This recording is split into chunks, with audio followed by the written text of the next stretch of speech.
بسم اللہ الرحمن الرحیم۔ السلام علیکم۔ حضرت سیدنا ابوالعباس بن عطا رحمۃ اللہ تعالی علیہ سے منقول ہے، ایک حسین و جمیل نوجوان میرا حلقہ درس میں آ کر بیٹھا کرتا تھا۔ اس کا ایک ہاتھ ہمیشہ کپڑے سے ڈھکا رہتا۔ ایک دن خوب بارش ہوئی اور ہمارے حلقہ درس میں اس نوجوان کے علاوہ کوئی نہ آیا۔ میں نے دل میں کہا کہ آج اس کے ہاتھ کے بارے میں ضرور پوچھوں گا۔ پہلے تو میں اپنے اس خیال کو دفع کرتا رہا، لیکن مجھ سے رہا نہ گیا۔ بالآخر میں نے پوچھ ہی لیا، اے نوجوان، تمہارے ہاتھ کو کیا ہوا؟ کہا، میرا واقعہ بہت عجیب و غریب ہے۔ میں نے کہا، تم بیان کرو۔ کہا، میں فلاں بن فلاں ہوں۔ میرے والد نے انتقال کے بعد میرے لیے 30,000 دینار چھوڑے تھے۔ میں ان سے کاروبار کرتا رہا، پھر میں ایک کنیز کی محبت میں گرفتار ہوا اور اسے 6,000 دینار میں خرید لیا۔ جب اسے گھر لایا تو اس نے کہا، مجھے روئے زمین پر تجھ سے زیادہ ناپسند کوئی نہیں۔ تو مجھے میرے سابقہ مالک کی طرف لوٹا دے۔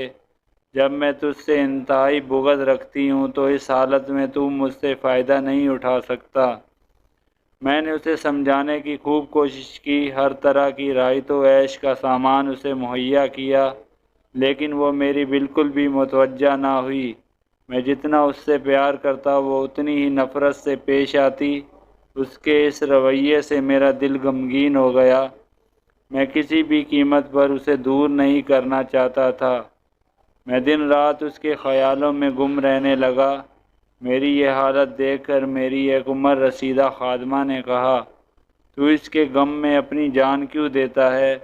اس کنیز کو ایک کمرے میں بند کر دے، کچھ ہی دنوں میں اس کے ہوش ٹھکانے آ جائیں گے۔ چنانچہ کنیز کو ایک علیحدہ کمرے میں بھجوا دیا گیا۔ اب اس کی یہ حالت تھی کہ نہ کچھ کھاتی تھی نہ پیتی تھی، بس ہر وقت روتی رہتی تھی۔ اس کا جسم نہایت کمزور ہو گیا، ایسا لگتا تھا کہ اب یہ انتقال کر جائے گی۔ میں روزانہ اس کے پاس جا کر اسے خوش کرنے کی کوشش کرتا، لیکن وہ میری کسی بات کا جواب نہ دیتی۔ 4 دن بعد میں نے کہا، اگر کوئی چیز کھانے کو جی چاہ رہا ہے تو بتاؤ۔ خلاف توقع وہ میری جانب متوجہ ہوئی اور کہا، میں دلیا کھانا چاہتی ہوں۔ میں اس کے کلام سے خوش ہوا اور قسم کھا لی کہ میں اپنے ہاتھوں سے دلیا تیار کروں گا۔ چنانچہ میں نے آگ جلائی اور دیچکی میں آٹا وغیرہ ڈال کر اپنے ہاتھ سے پکانے لگا۔ وہ کنیز میرے قریب آ کر بیٹھ گئی اور اپنی بیماری اور غم کے متعلق مجھے بتانے لگی۔ میں اس کی باتوں میں ایسا مگن ہوا کہ آگ نے میرا سارا ہاتھ جلا ڈالا اور مجھے خبر تک نہ ہوئی۔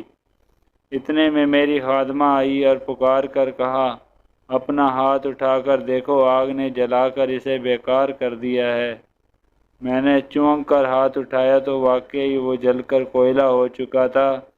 حضرت سیدنا ابوالعباس بن عطا رحمۃ اللہ تعالی علیہ فرماتے ہیں، اس نوجوان کا حیرت انگیز واقعہ سن کر میں حیرت سے چیخ پڑا اور کہا، مخلوق کی محبت میں تیرا کیا حال ہو گیا ہے؟ اگر ایسی محبت خالق حقیقی جل جلالہ سے ہوتی تو کچھ اور ہی رنگ ہوتا۔ بے شک